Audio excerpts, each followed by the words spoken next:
This is the Lyndsay Stafford Show.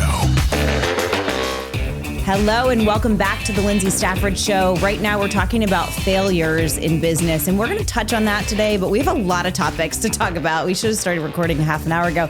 I am here today with my friend Nate Feathers. Nate is actually my first returning guest. Yes. So we're actually coming up on a year of recorded episodes, which is crazy, and you were one of my first. So super happy to have you back. Thank you for making time, Nate. Nate does several things. You may have seen him on social media. His Instagram handle is Dads Don't Babysit, and he does a lot of great advice and sharing for dads on how to raise kids differently. That's right. But also his business is called 'Twas the Light Before Christmas. And I love Nate's. I don't know, how many years have you been doing my lights? I would have to look back and see. Yeah, it's been so long. We upgraded lights last year. That's how long it's been. That's right. Yeah, but he's got an amazing business, just a great family guy, great person, great friend. Super excited to have you here today. And we're going to talk about your business. And we were already having some conversation prior. Right. We're going to talk a little bit about AI. And then we got into a conversation with Jim, my producer, who will probably make a cameo today, about protecting your peace and just who you give time to. And Nate's in a position right now where you're scaling your business. And so that'll be a really fun conversation. Thanks for being back here today with me. Happily. I'm so glad to come back. Yeah. I loved it when you told me that I was the first returning guest. First one. I know. Well, when you came back the last time, we talked a lot about parenting. We did. And we could have kept going. Sure. But I want to talk a little bit about your business, especially because it's August right now. So this episode will air in August or September. And it's Christmas light season. That's right. And that's what you do. Can you tell everybody what you do and how you got into it? Yeah, absolutely. It really is that simple. I put up and take down Christmas lights, if you want to just drop it down to the easiest thing. I was actually, the way I got into it was I was a roofer. I was actually telling Jim, I don't have any fear of being on roofs. If I look at it and it's steep, it does not scare me. I'm like, oh yeah, I can climb that, no problem. And so I kind of got more and more into it because there were houses that I was like, yeah, I can do that. And they went for it probably because nobody else was dumb enough to get on it. Yeah, okay. Exactly. But when I was in roofing, we were in the office and we were talking specifically, somebody brought that up and they were like, yeah, we should do Christmas lights because the roofing industry, as it gets colder, obviously you have rain or sleet or anything that's going to keep you off the roofs. Right. And so people just don't do their roofs during that time of year. Plus you have all the holidays. So somebody brought it up and I left that office thinking I could probably do that, And honestly, there was not a thought in my head like there's going to be a massive amount of people that would do this. In fact, I thought to myself, if I get one person that says yes, that would be a total win. That'd be crazy. But the interesting part of this whole story for me was that was the year that my brother and I took a road trip out to see my grandfather. He was dying of cancer, and we went because we were like, this is like the last time we're ever going to see him. And it ended up being the last time I ever had a talk with him. But he started just telling stories. You get there and he just starts talking about his life growing up, and I just noticed he kept talking about how he was doing one thing and then he noticed he could make money over here. And then it started to grow. And so then he had to buy a truck for it. And it was just like over and over again, I'm going, my grandfather is an entrepreneur. And so I left that time with him. And it was one of those moments where it was like, yeah, this is in my blood. Like he does it. He did it. I can totally do it.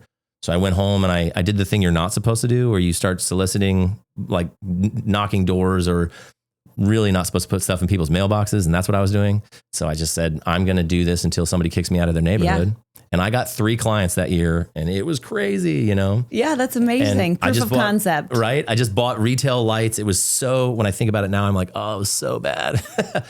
But I just kept doing, I did that year. But what I do, and when people are crazy about this, but I take the lights down and I store them for them. And it's a great business move in my opinion, because I have the lights. So if they want to not use me, they do actually have to tell me they don't want to use me. Yeah. And most people don't like that. They don't want to do that. So they're just like, oh yeah, well, he has the lights. I'll just have him do it. And it's not also, I don't think it's that they don't want, it's not just the convenience factor. That is a great business move. Right. But the way you do business, people want to come back and use absolutely. you. Yeah, absolutely. It was just one of those things where I'm like, oh, they'll stick because I have it's theirs. They own them. I will bring them to you and set them on your porch if you want. But people do. Yeah. I mean, it's one of those things where when I would tell them, oh, and I store them for you for the year, You'd think I told them I was going to raise their children and put them through college because they were like, what? You're going to keep them for me? Yeah. And it really is all Christmas, no hassle is the way I look at that. I love that. You get all the lights, you get all the wonder and the joy of Christmas, but you don't have to untangle all the lights or store them in a way that next year you're going to hate last year's self, you know? And so it grew a little bit after that. I went through some stuff in my life where I kind of didn't even try to do anything. So for a couple of years, I had like 8 or 9 clients. It wasn't a big deal. I was making money in roofing. And then one year, one of my clients introduced me to a girl on Instagram. Her name is Jenny Reimold. And love Jenny. Love her to death. Yeah. Everything. My whole family just loves her. Yeah. She's so sweet. She does so much good too. Right. She's such a wonderful human. Yeah, she is. And so all of the success she has, I love for her. Right. Totally. And I'm the one that when I see somebody has like talked about, because you get hate on the internet, whether you like it or not, whether you're doing great things or not. And so when I see that come through and she posts about that, I usually message her then. I'm like, well, the Feathers family loves you to death. Yeah, we love you. You're awesome. That's right. Yeah. But I did not know she was Insta famous. And she shared a story and my phone was like buzzing like crazy. I remember the day it happened. We talked about this last episode because you were at my house doing lights. No, maybe it was after that. Yeah, that was different. Yeah. But so I'm on her roof and she's filming and all that stuff. And all I can feel is my phone just going crazy. And you know, when you're addicted to your phone, when it buzzes, you want to answer it. So I sit down on the peak and I'm like, what's going on? And it's just on a roof. Person after person asking me to come give them a quote. And so she tripled my business like 2 or 3 years in a row. I actually think that's how I found you. It probably is. Because when she used to train at Lifetime and I took bar, she was that's how I met her initially. Cool. Yeah, that was way long ago. Yeah.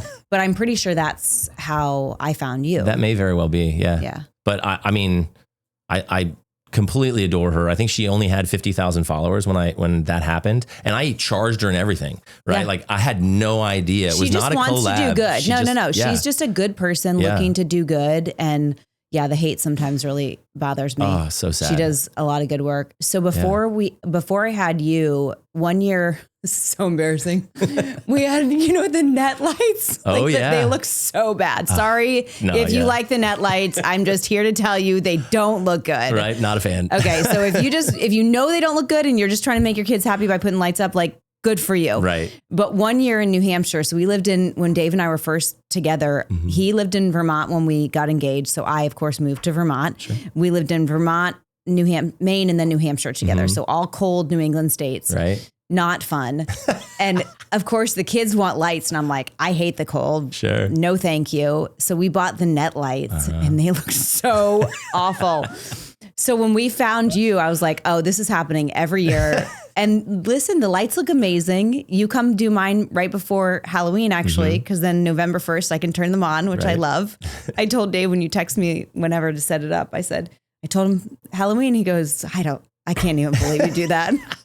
I mean, mine are the same. I put them up October 4th last year. I put my own up. You can put them up as early as you want for me. Right? I'll turn them on in November. Yeah. But no, you do it so easy. You've got the crew come, they hang them up. I mean, it's like the easiest thing ever. You set the timers, the lights go on, they turn off. We don't have to do anything. It's literally the easiest way to do Christmas lights and spread Christmas cheer. Absolutely. And they look amazing. And this year we're doing wreaths and whatever else you decide we're going to do on the grounds. But exactly. Yeah, it looks incredible. I want to talk a little bit about your grandfather. We've talked about this story before, but the whole, I started doing this and then I realized I see a need. And so I can add this to my business. Yeah. That resonates with me because that's kind of how I've evolved my business. Stafford Solutions has gone from, one thing to the next because there's a need, right? Yeah. And there's this whole philosophy of say yes and figure it out later. I also love the phrase, do it ugly, because like you said, the first time you do it, it's like, I can't believe I did it that way. That was so bad. It's true. But you have to learn from that. So think about in the spirit of failures, like going back to those early years of doing lights, what would you say was that was a fail, but it wasn't, I didn't fail because of it. It was that looking back, it's that was not a good move, but it got you here. Where are some of those moments that you remember? The number one I can think of, as soon as you asked that question, I was like, oh, I know what it was. Yeah. I used mini lights for the roof. Oh, so, but I'm hyper anal about how it looks. And so you're talking mini lights are 4-inch spacing. Yeah. So I had maybe 100 feet to do, but it took me hours because I clipped every single one of those mini lights. Gosh. Horrible choice. In fact, the people loved it. I mean, they loved it so much that I was like, hey, I'm going to upgrade you on the lights, and we're going to go to these bigger bulbs. There's C9 bulbs, and there's a 12-inch, like or 12-inch spacing, like all this stuff. And I had to basically tell them, which it did actually happen. I lost so much of them, and I couldn't match them very well because unfortunately, lighting companies will also, like the manufacturers will change them just a bit so that you have to buy more. Oh, gosh. And so I noticed that I couldn't match them very well. And I was like, hey, we're going to upgrade you because these lights are failing and I have to upgrade you. And so I'm just going to take care of that for you. And it looked great, but that was the only way to get out of doing them because they loved them the way they looked so much. And so it was an older couple. They were one of my first 3 clients. Aww. I love them to death. And so I willingly did these tiny little mini lights for like 4 years. Oh my gosh. Because they loved them and I couldn't get them to switch, and I had no real reason until the lights started to fail. And like, I really have to. Yeah. And now it's, I used to buy retail, and so now it's all custom made. I used to do it in a different way where I could, if you moved, I could switch your lights to your new house. Oh, wow. And I thought that was a great idea. And now it's actually cheaper and easier for me to just redo your house custom and only charge you the additional lights if we do additional lights. And so, that was a major fail that they loved. And sometimes the failure isn't like, it doesn't take you down, but it's like, man, I lost time, efficiency, productivity, profit, probably because of the payroll that was being used, or your own hours that you still have to account for. But in the spirit of making a customer happy, sometimes that's what you do. You just kind of go with it. They recurred. They're still some of my favorite people. I mean, he was a retired firefighter. So he had a whole room of just fire trucks.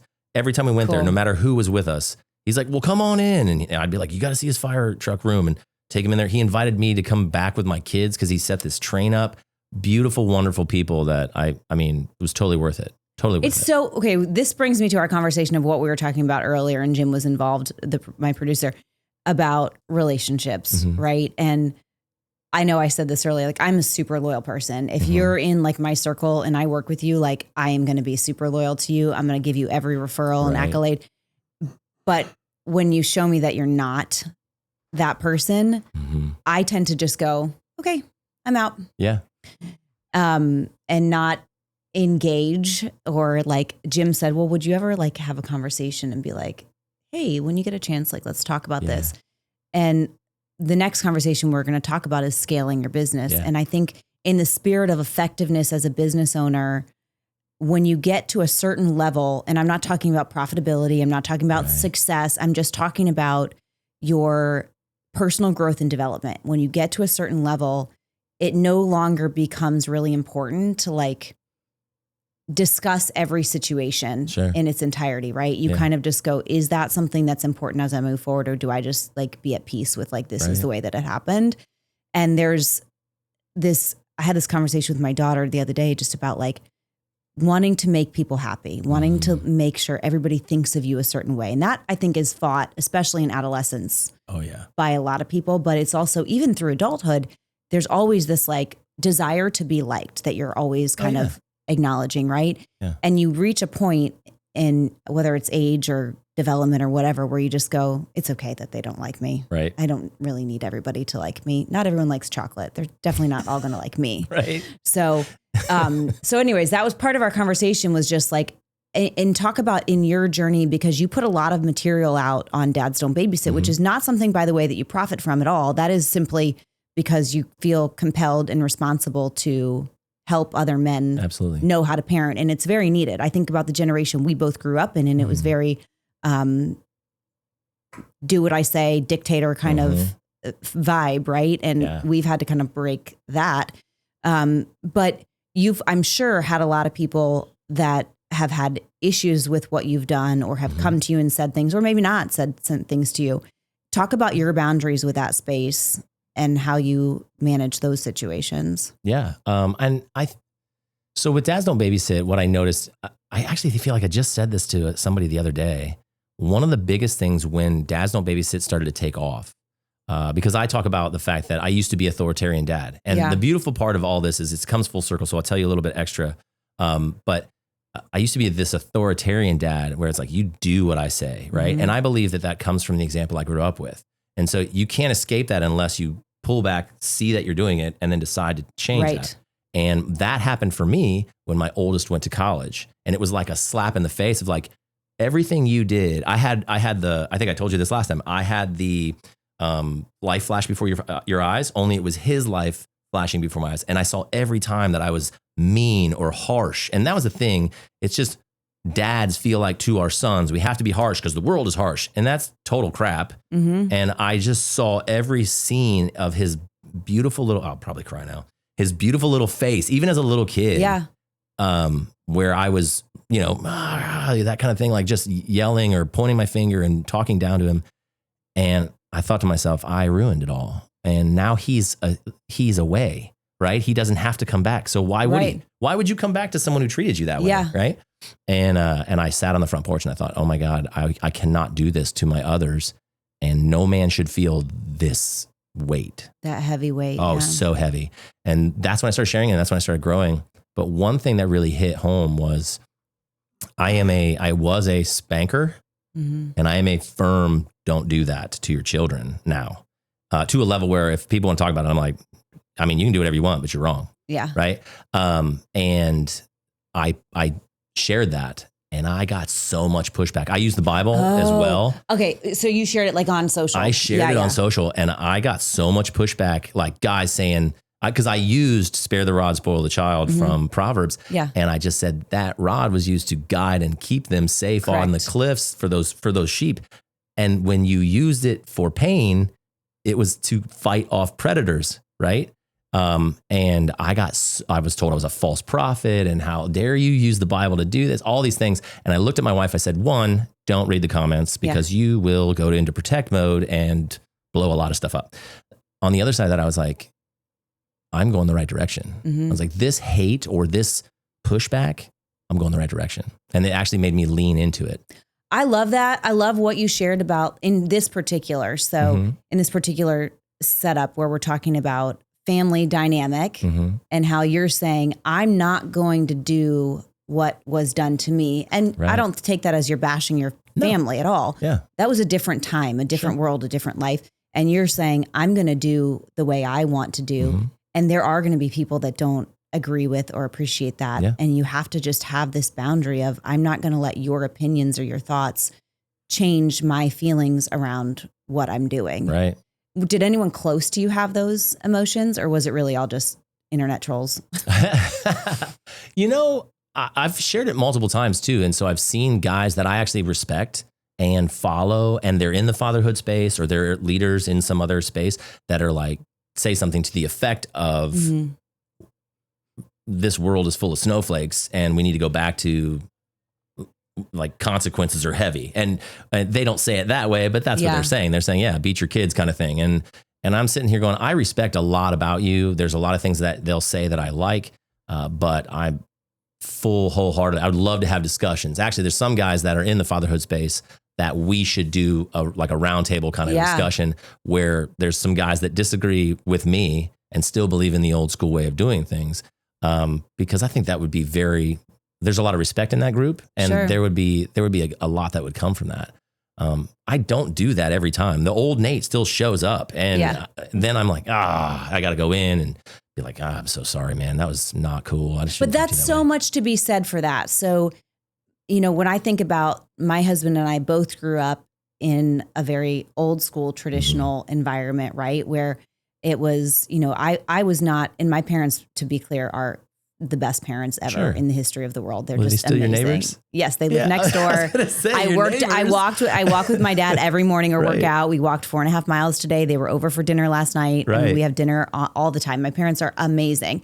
But we are raising our kids differently and they know that. They see it firsthand and, they may not agree with everything that we do, but we don't ground our kids. We've actually never grounded our kids. We parent in more of a way for, I'm probably going to get hate for this and that's okay too. But in a conversational, like, let's talk about why this is happening and how we combat this. And let's talk about how to make different decisions. Right.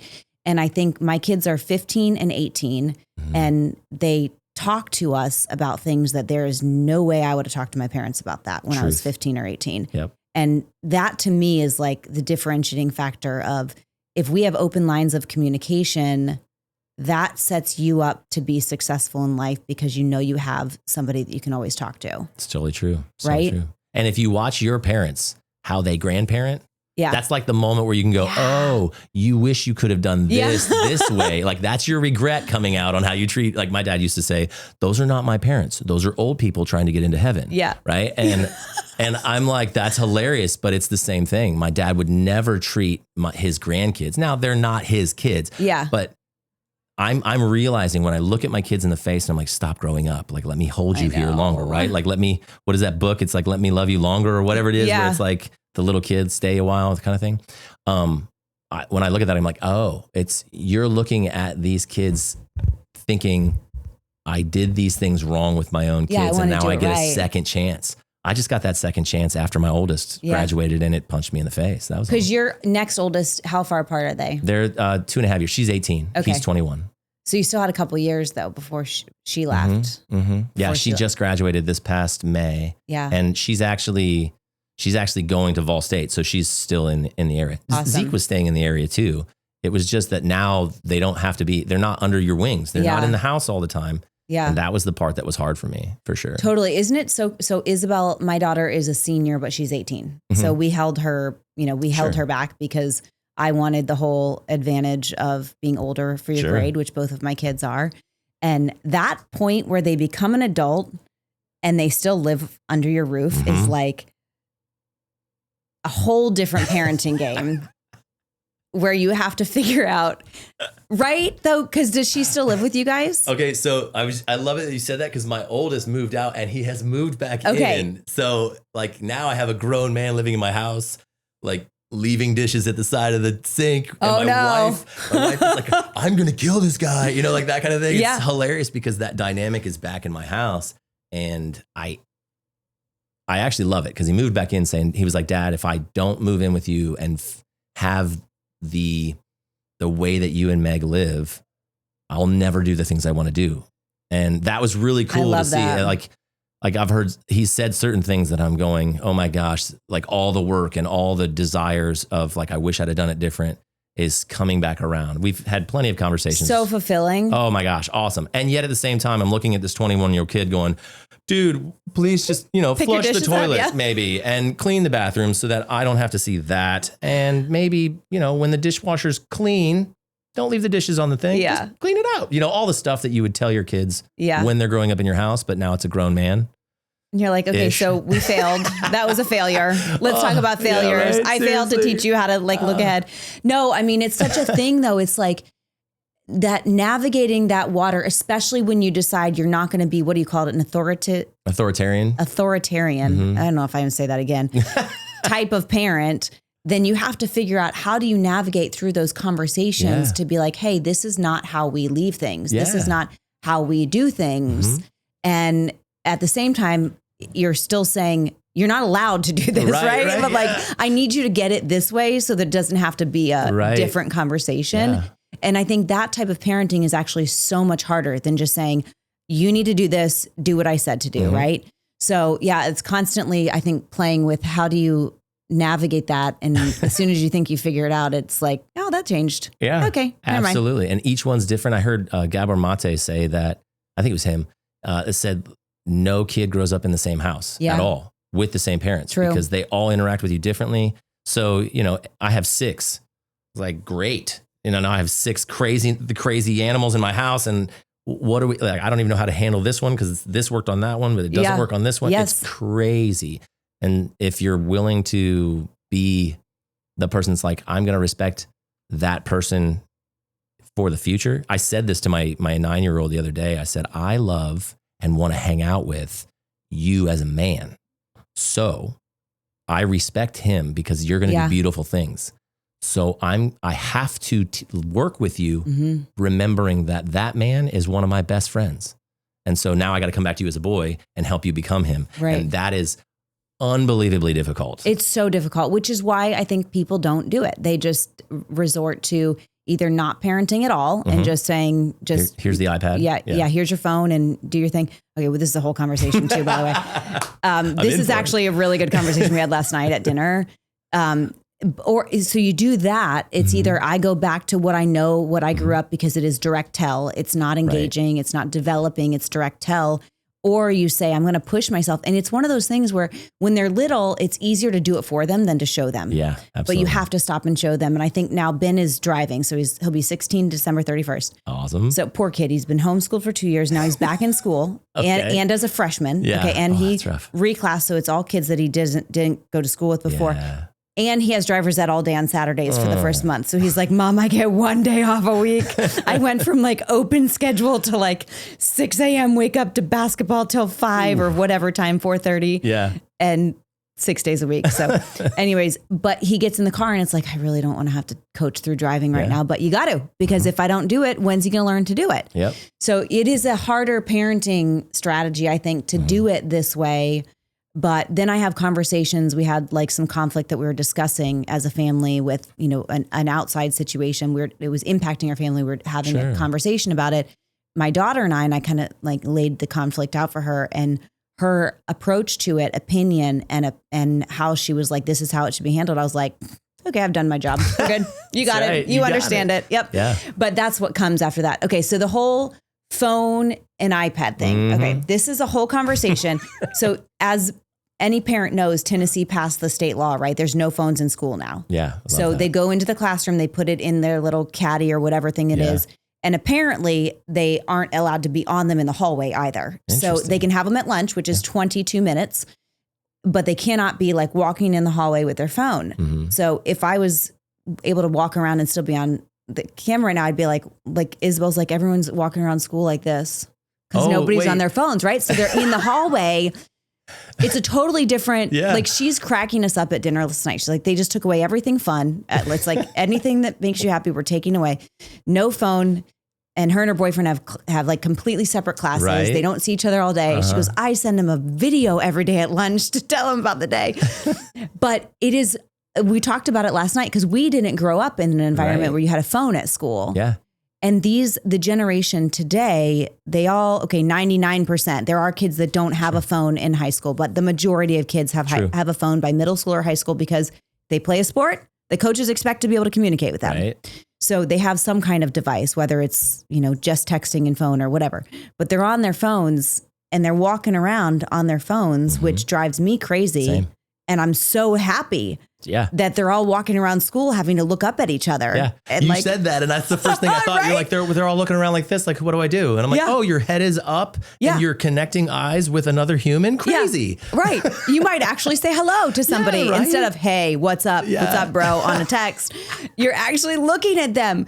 So we're dying laughing last night at dinner. We're sitting by our pool. Thank you, Kevin Sparks, our beautiful pool, sitting outside having dinner, my parents and my husband and the kids. And I think Ben had gone in at this point, but Izzy's still hanging out with us, telling about how they can't have phones at school. And even in study halls, they can't have phones. Oh my gosh. And they have hilarious. To read a book or or interact with another human. That's crazy. Yeah. No devices. So it's weird to me because Isabel we talked a lot throughout the day. So she would call me in between classes or text me. Sure. And now that is completely gone. Right. As a parent, I'm like, I miss talking to her, but I now have from 7:15 until I pick them up for sports. Yeah. With no interaction. Yeah. I'm getting so much more done. Right. As a business owner, so much more productive. That's actually what I thought too. I'm like, oh my gosh, it's amazing how much you can do and no one interrupts you. Yes. Oh, it's like night and day. Having be at home, just Dave and I working, we have separate offices and I'm in and out of the home office, but it's a whole different world. So this phone thing, I mean, think about that. The reality for our kids to not have phones all day. That's lazy parenting has made it so they just have phones. And I'm guilty of that too, of not saying you can't be on your phone right now. We do have guidelines. So no phones at dinner and conversations and things like that. But at the same time, they definitely have access more than is probably healthy for any kid to do it. Yeah. And I actually kind of love this. So it'll be very interesting. I'm curious to hear 6 months from now how parents and kids are interacting differently at school. That's awesome. With no phones, right? I want to interview the teachers and be like, how is it different now? Yeah. I'm sure it will be insanely different. Right? Well, and I can say this. We have very stringent rules in my house too. I don't view the TV as a screen because that can be a community time where you're together and watching a show or a movie together. But the individual stuff I am so against. And I am the dad that, okay, I've got to be the example. So my phone has to go away. And I'm not great at that because if I'm working and people are texting, it's like, oh yeah, but you are literally training your children that this is what happens. I got out of my truck. I was gone. I was in Knoxville and I came home on Wednesday afternoon. First question my daughter, she's 4, my youngest daughter asked me, I'm sorry, she's 5. She just turned 5. She was like, Dad, do you love me more than your phone? And I was like, girl, I would smash that phone in a second to make sure you know that I love you more than this phone. But it also was like a punch to the gut because I'm going, what am I doing that's telling her that I love that phone more than her? And so it's pushing that off so that we're training them to not be on it. At the same time, I also have seen people out with their kids at like a restaurant and they've got the kid on the iPad. You have no idea what they've gone through all day to get there. So there's no judgment if I see you out that way. Agreed. Only time I probably am like, what are you doing? Is if I see the kid with headphones on and it's just you and them. Yeah. Feels like it's off there. But other than that, there's obviously no judgment there, but we have real stringent phone / like my younger kids. I've already told them, I'm like, don't plan on having a phone until you drive because then I have to track you. And if you think about it, I'm not going to ask how old you are, but I'm 42. I think we're close. Oh, all right. I'll be 43 this month. All right. I just turned 45 in June. So we got the generation where when my parents let us go somewhere, they had no idea if we went there. Right. Or any idea where we were the whole time. I mean, there's like Gen X or early millennial. I mean, millennial. I'm a millennial. Yeah. I think on the earlies. I don't really. Right. I You're don't really millennial, feel like I resonate with them. Yeah. I'm the last year of Gen X in 1980. And they I think about it. I think I had a 2-mile tether that I just, and I think the tether was just don't cross this street. Yeah. Other than that, we just went wherever with no interaction with my parents all day. Thank God there weren't phones and cameras. Seriously. Back then. We say that all the time. Like the kids have to be so incredibly careful with what they do on their devices. Yeah. And that is a really sad and scary, a scary part. Yeah. I don't envy my kids on that front at all, especially looking at my oldest now. The dating scene. No, thank you. I'm so glad I'm married.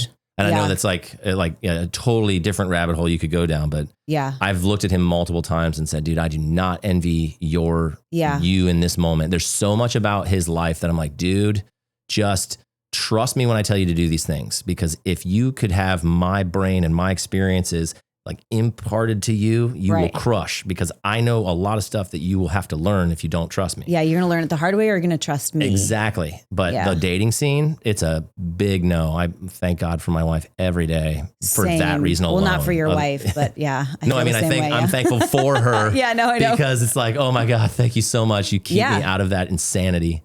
Oh my gosh. I have like friends that are, divorced or single or whatever. And it's like, I wouldn't even. Nope. The amount of, this could be a whole nother conversation too. So it just depends on how far we want to go down this rabbit hole. But like the amount of fake people and the lack of transparency. And I don't know if that happens more in certain areas than others. I would imagine probably. Yeah.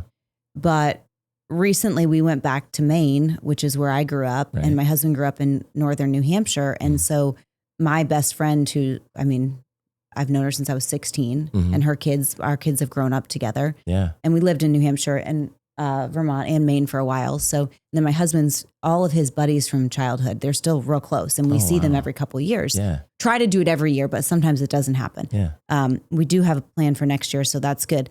But, we go back and it's like, there's nothing like going to be around people that have known you for 20, 30, 40 years.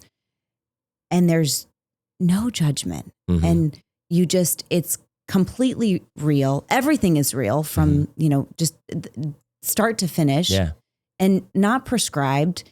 And it's like a reality check of, is that what's happening in daily life? Right. And I think with social media and devices, it is so easy to get far away from like what the truth and what reality actually is. Right. Yeah. So we have to guard that and guard it for our family and our kids. Mm-hmm. Yeah. Yeah. I think that's the hard part too. And I mean, obviously, yeah, I think that when you look at social media and how fake you can be on it if you want it to be, kids don't have the ability to really be mature enough to handle that. Right. And everything I read, everything I see is, don't let your kids be on social media if you really want to take care of them. I mean, we talked about daughter turning 18. My daughter turned 18. She was asking for Snapchat. I hate Snapchat. I'm like Why do you hate it? I don't trust it. It started off as, you can send pics and then they just disappear. Yeah, and I'm sorry if I'm old, but that sounds like a recipe for disaster. Sketchy. Yeah. So, and there's so many more things to it now that are nuanced, but everybody I hear that's in the world of helping, like fighting crime, they're like, yeah, this is not a good place to be. Yeah. She wanted it because that's where her friends are and they all text through it. That's where they hang out. Yeah. That's how they communicate. And I'm like, I'm sorry that I'm that dad, but it's a no. But when she turned 18, she's got on and she's like, I'm an adult. Yeah. Like, okay. So we took a different approach, which, and I think also we've learned more since the kids have had social media, right? Like they were in that sweet spot of they're 18 and 15, right? So just turned 18. And I think we said yes before knowing why we maybe shouldn't have said yes. Sure. Like if I had it to do over, would I do it the same way? I don't know. Yeah. But when my kids started having phones, I was doing a lot of work with human trafficking awareness. Yeah. So when Dave and I talked about it, our approach was like, we're not going to not allow them things. We're going to educate and we're going to empower and we're going to make sure we have influence. Sure. And so that's the approach we took, was like, you can have it. We're going to have all your passwords and all your logins and like, we will have access to everything you have access to. You can have it, but we also need to talk about how you have it safely and what the dangers of that are. And like, you have freedom, but then when you screw it up, by the way, then you don't just get it back. Like you make a mistake and then you don't get to have this anymore. Yeah. So that was kind of the way that we approached social media. And what I saw was kids that parents didn't let them have it, had it. They just didn't tell their parents they had it. Yeah. And not that that's all kids, but we saw it enough that we were like, we don't want to be in that space. Like we don't want to be in a place where the kids are hiding things from us. We'd rather it be transparent. Sure. But the social media piece is, I can't imagine having to live in a world where, and I will say, especially for Isabel, my daughter, she's on social, but has a very realistic, like when we go places, she's like, I don't want a bunch of pictures for social. Like I just want to be present where I'm at. So love that. That's like awesome. That's great. Yeah. I actually went off social media for 2 full years. Like Facebook account was deleted, went silent on Instagram, took it down, and only got back on accident because I was looking for something and activated my Instagram account to look for something. And then it was like, oh, you can't deactivate it for 14 days or something. So I kind of like slowly made my way back to it. And I'm barely on it. Like I think I have a 15-minute time limit on my phone and I never hit it. Yeah. So like I'm not on social hardly at all. Yeah. And it gave such a different perspective of how much time it's taking from people's lives to be like, in one episode, Jim, we sat there and talked about a post that I made about hiring a captain for our boat. And the comments where people could just go down a complete rabbit hole on social media about something that is really none of their business. Yeah. And spend so much time on it. Yep.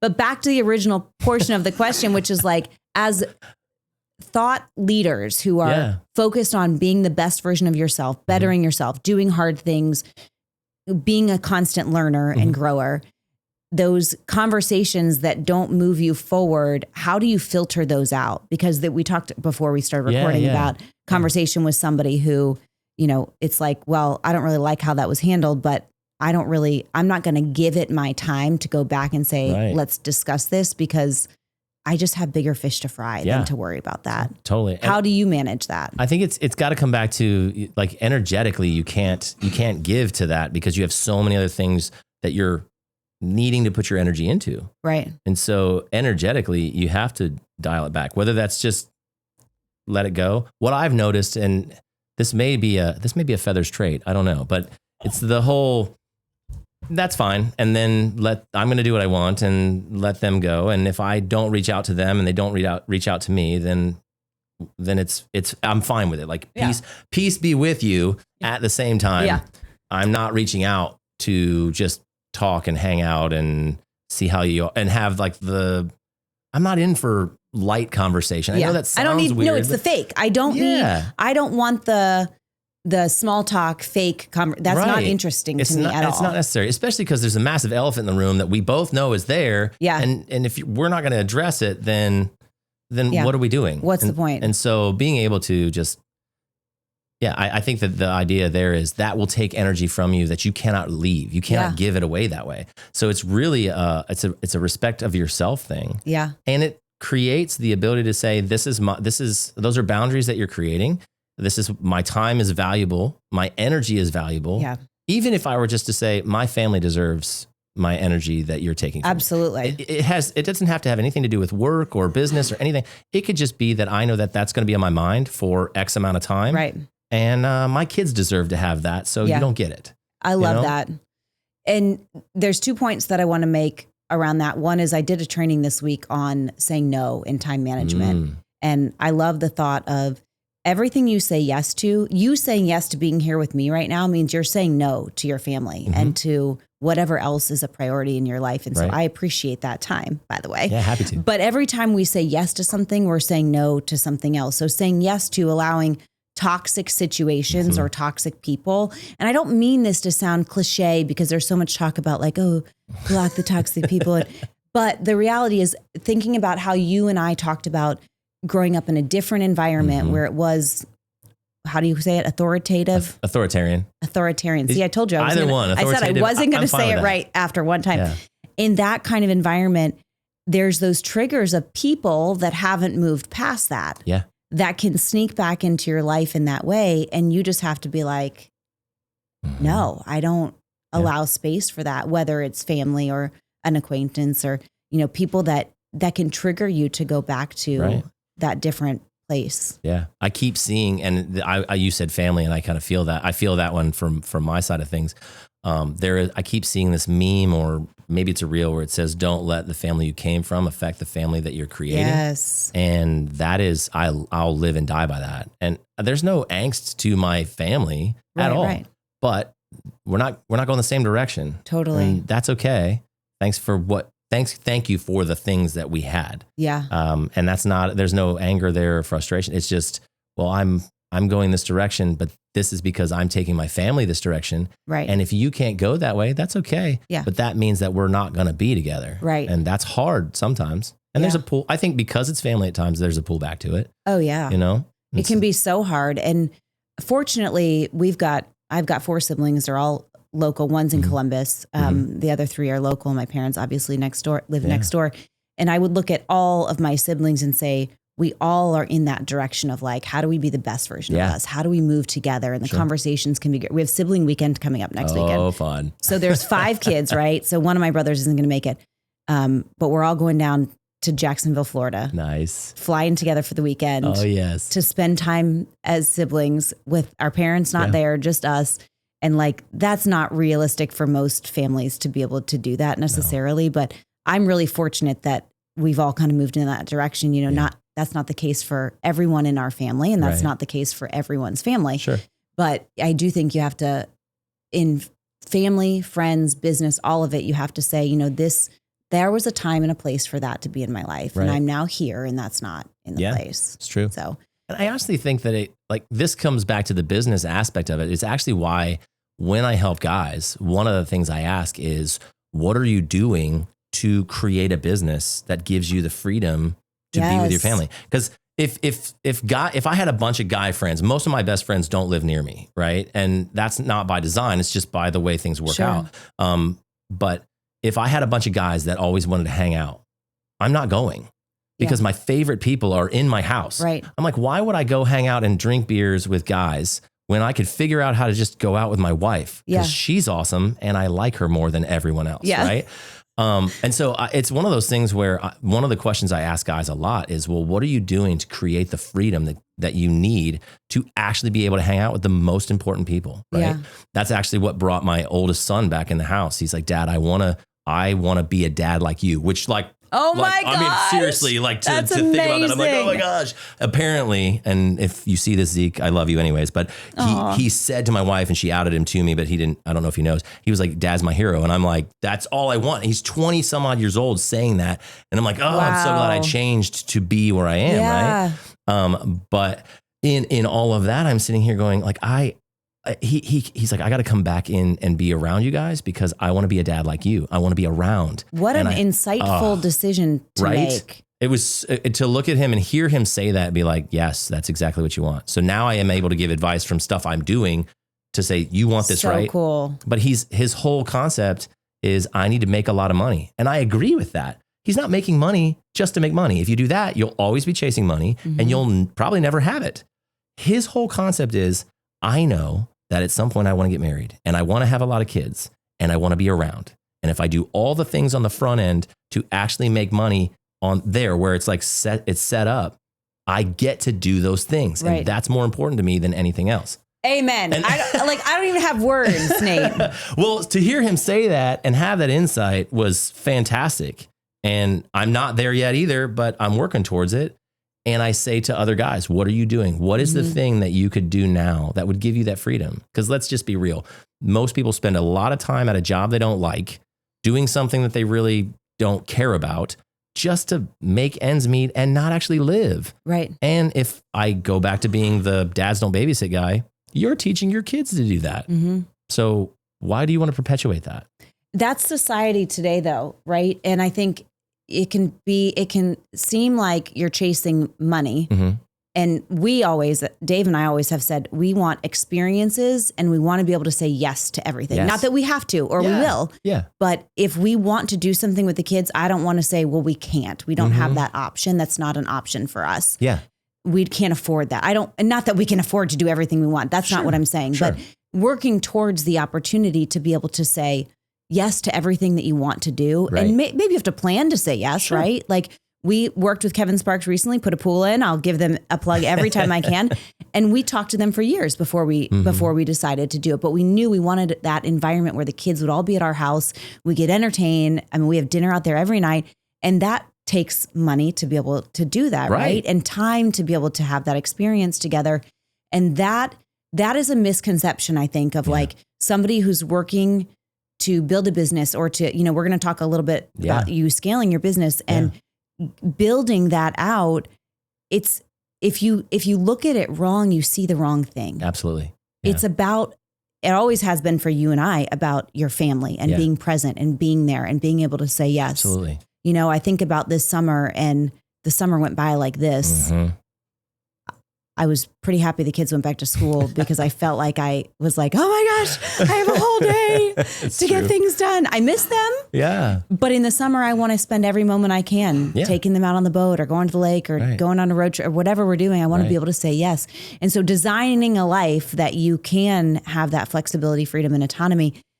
Entrepreneurship is the only way I know to be able to do that. Right. Ben and I talked a lot about, he goes, Mom, when I get older, I won't say too much, but he has big goals, right? Of all the things he wants to have and do. And I'm like, well, you better how are you going to do that, buddy? Work, right? Right. Yeah. So I want to shift gears and talk about your Christmas light business and how it's grown in scaling that and what you've had to do to scale the business and what you're doing currently, because the step of scaling your business from you being the one on the roof, putting lights up, most business owners stop there. Yeah. They build it. And as soon as they don't, and we'll use your business as an example, as soon as their hours are out, I only have 50 hours a week to work. Right. I've done Christmas lights for 50 hours. I am done. Yeah. That is as big as my business can grow. It's true. That's not what you're stopping at. So let's talk a little bit about how you got there to, I want to scale it so that I'm not on the roof. Right. Yeah.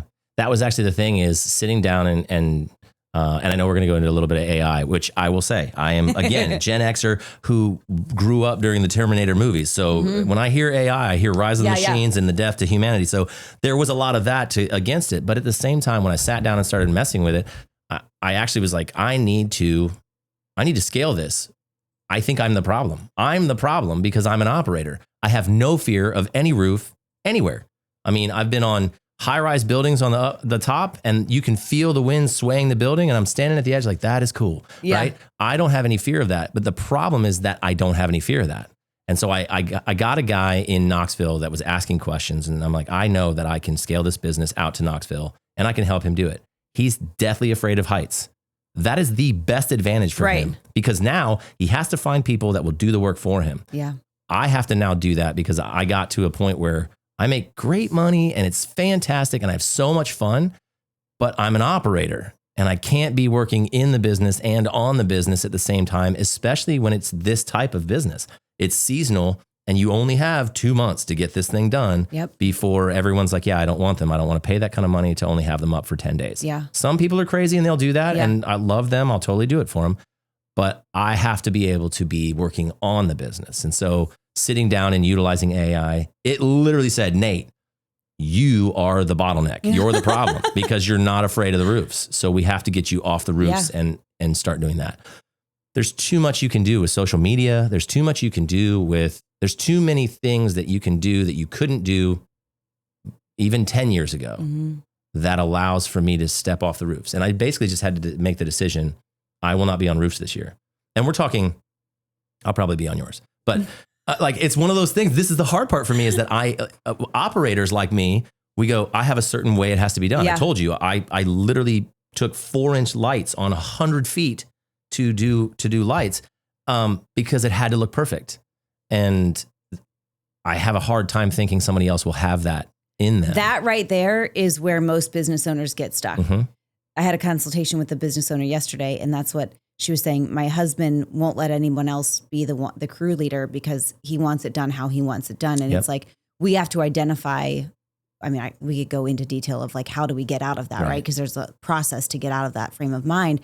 But we've all been there. Every one of us who has started a business, I guess there are probably people who start it saying, I don't want to touch it. Sure. They've probably been through something before that got them there. Yeah. Most business owners, because it's their business, don't want to let it go and let somebody else be out there. Yeah. And I think about John, who works with me at Stafford Solutions as a consultant, and he's freaking amazing. He's one of the smartest people I know. I tell him all the time, like, you're smarter than me. He's always like, why do you keep saying that? I'm like, because you are. But everyone I have hired on my team is better than me at things. And I think about the limitations of what Stafford Solutions would have been doing if I kept it as, I'm the consultant, I'm the one that works with the businesses, I'm the one that does it, instead of, no, I hire project managers and consultants and operation managers, and they go in, I help them, I guide, I make sure we're on track, but John can do the job just as good as I can. Yeah. And if I do that, then I can't focus on all the other things to grow the business or to make sure we're scaling it. Yep. So you have to get to that place where you go, I'm going to let go and recognize that somebody can do it 80% as good as me. And so I need to not be the one to do it anymore. Yeah. Yeah. I think I've heard multiple very high-end business owners say exactly what you just said. The people in my organization are better than me. Oh yeah. The smart business owner is the person who can say, you're better than me. I'll pay you very well to do this job. Yep. And bring in people around them that are better than them. What a smart move. Now you're delegating to people who can do it better than you. And there is a point at which I would say, when you're a perfectionist and you like, if one bulb is out of place, I'll turn them all on and look and be like, I've got all the ladders down, everything's done. I'm like, that bulb is slightly angled and it'll drive me crazy, but I'm here. Get the ladder, let's put it up, let's fix it, right? And there are people that would just go, yeah, that's fine, let's go ahead and do that. But those are not the people that I want on my team. Right. And so it's being willing to let go. And I think that that's a mindset shift of saying there are actually people out there that are just as perfectionists when it comes to this stuff as I am. And if I can pay them to do it, then we all only get 24 hours. Right. And I want to spend a lot of that with my family. Absolutely. And on myself, I want to work out. I want to have, the things that keep our life going. I think identifying the characteristics and qualities of somebody that you need to be able to replace you or to stand in for you. Yeah. Setting, and this is one thing I think a lot of businesses, when we go in and we support a business, we start with their mission, vision, and guiding principles, MVGP. So not mission, vision, and principles, it's mission, vision, and guiding principles. Right. And we start with, what is that? Because everything we do has to be the foundation. This is the foundation for every decision we make. And if you can lead your team back to, this is our mission, this is our vision, these are our guiding principles, this is how we operate and why we make decisions. and you hire people that have those natural innate tendencies and desires, you teach them the skills. Absolutely. Or they should have some, depending on what industry you're in. Yeah. Then you have to let your ego go, because it's ego that holds us back too from letting go of it. Yeah. Right. Yeah. Like you're not that needed, actually. It's true. Yeah. And I will say this, there's been multiple times where I'm like, I could train these guys to do this, but a smart guy would just go do it on his own and he doesn't have to work for me. And there's also that, you know, Totally. so, where you think like, they really want to just work for me instead of do this. But on that note, I use this phrase a lot. Dave was making fun of me last night or the night before. I think it was last night, because I said, well, they're a who for me and I'm a who for them. And Dave's like, what are you talking about? Like Cindy Lou Who? I'm like, no, the book, Who Not How. Like I'm a who for that person because I provide this opportunity and guidance for them. And they're a who for me because they do the job that I don't want to do. Right. But I can guide them to do it. Right. And it's all about being the who for somebody else. I love that idea. And I just have to, honestly, from my standpoint, I really have had to step back and go, okay, I want this to grow to where this is just something that this is what I do. When people are like, oh, what do you do? Oh, well, I create Christmas. Yeah. You know, that's what I do. Yeah. And you should come in a Santa Claus suit next time. I'm telling you, we actually one year, and we were having so much fun but I don't eat when I'm doing this. It's crazy because my guys are like, can we please eat? And I'll be like, oh, I forgot. So I just get into it and, you know, I'm just task on it. And so I started telling them, hey, when we drive to the next place, just get something to eat and then I'll meet you there. And usually when they get there, I'm there and I'm already started. Yeah. Because I didn't stop. But you set the bar here. So they're like, we have to do that. I felt so bad the first time I hired a guy. He was like, so do you eat? I'm like, oh my gosh, my bad, dude. I'm like, I got some pistachios. Well, that's the thing. I never stop when when I come here for this, sometimes we do lunch. Sometimes we just power through, but usually we do have lunch. But if I'm out, like I'll have a protein shake just or a protein bar or, you know, something small. Yeah. You just start, you don't think about it. I don't. And these guys, and we were having a lot of fun. It was the first year it really started to boom. And so I hired guys and they stopped, but they ended up stopping at Target and they found these Buddy the Elf costumes and they found a Santa Claus, like more like what Santa would wear in the workshop, not when he's out delivering toys.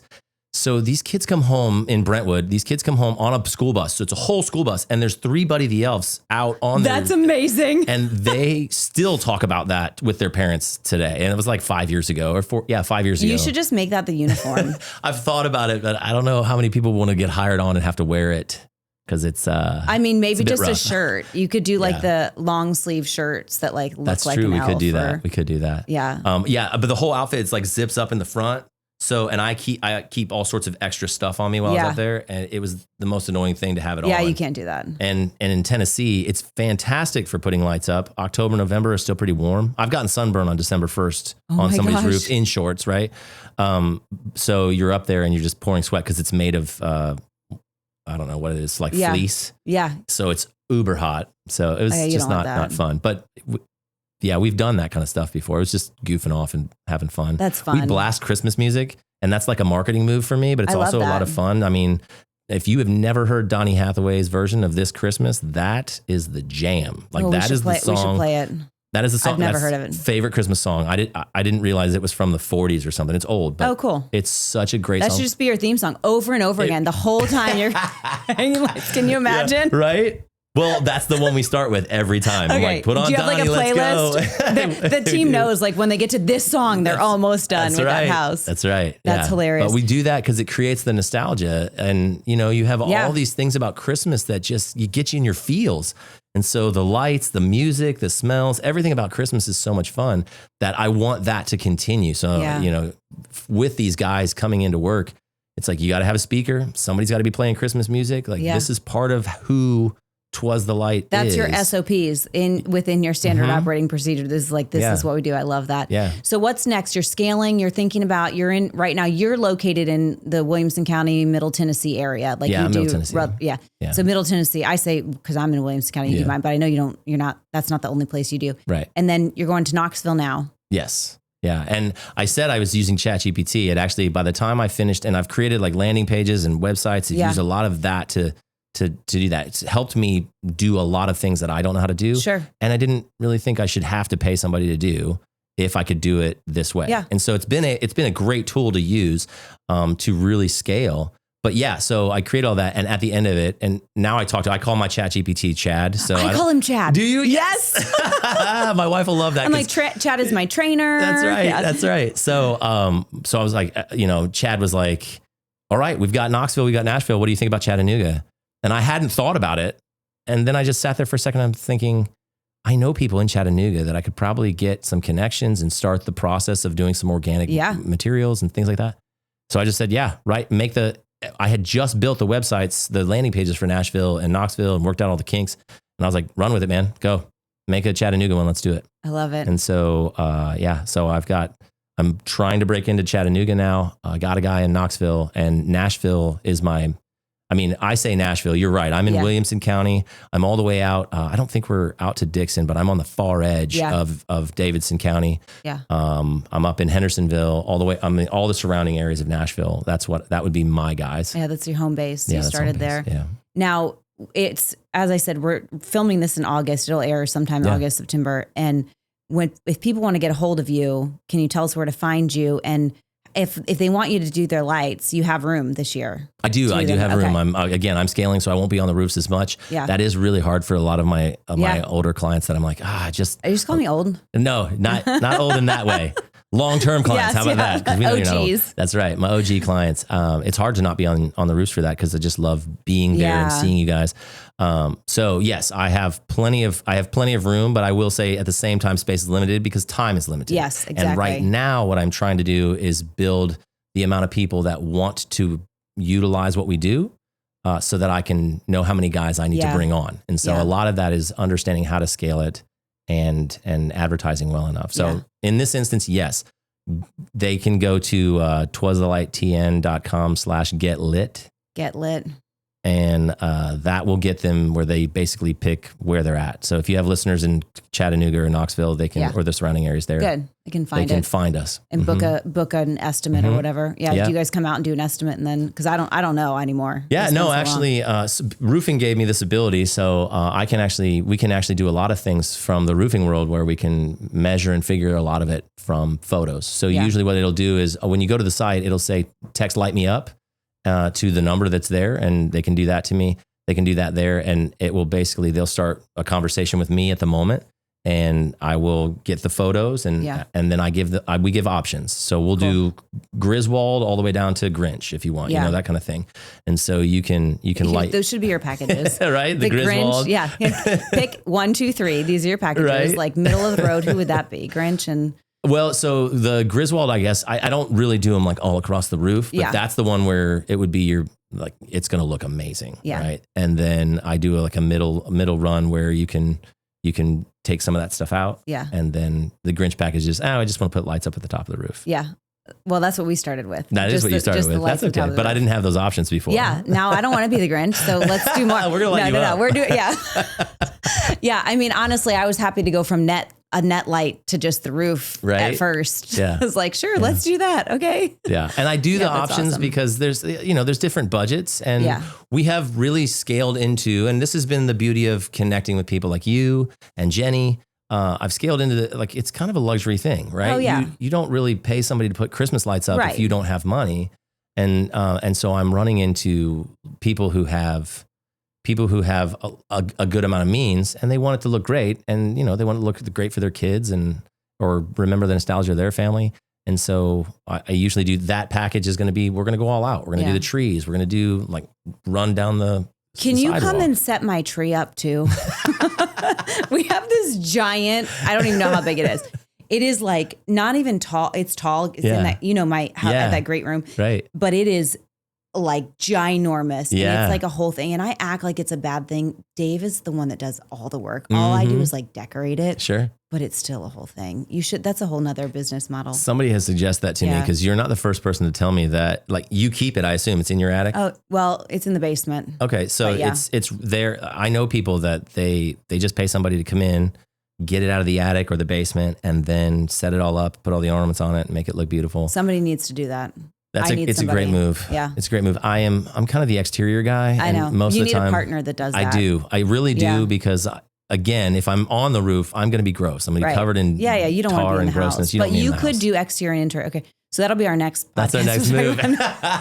I will say we decided, and again, part of the scaling has been what else about Christmas is awesome that we want to bring into the business. And so all of my clients this year are actually going to get a fun little gift from me that my wife does every year for our Christmas party. Nice. Is we're doing simmer pots. Oh, nice. But then I was like, well, why don't we just give that as an opportunity for people to grab those? So they'll start to see on the twas-the-light.tn.com website that you can actually purchase simmer pots from us as well. That'll be the smells of Christmas kind of thing. Cool. And I don't know if you've seen these mobile bars, but we've talked about mobile Christmas. So if you have a Christmas party, we've talked about getting into that. That might be a little bit down the road. But anything we can do to actually, I was talking with Jim about this, like do Christmas is part of our business. So how can we add to that and still be inside that niche? Right. Well, you already have the clients at that time. So what else can you offer them? And that goes back to what your grandfather taught you. Like, I'm doing this, I see an opportunity.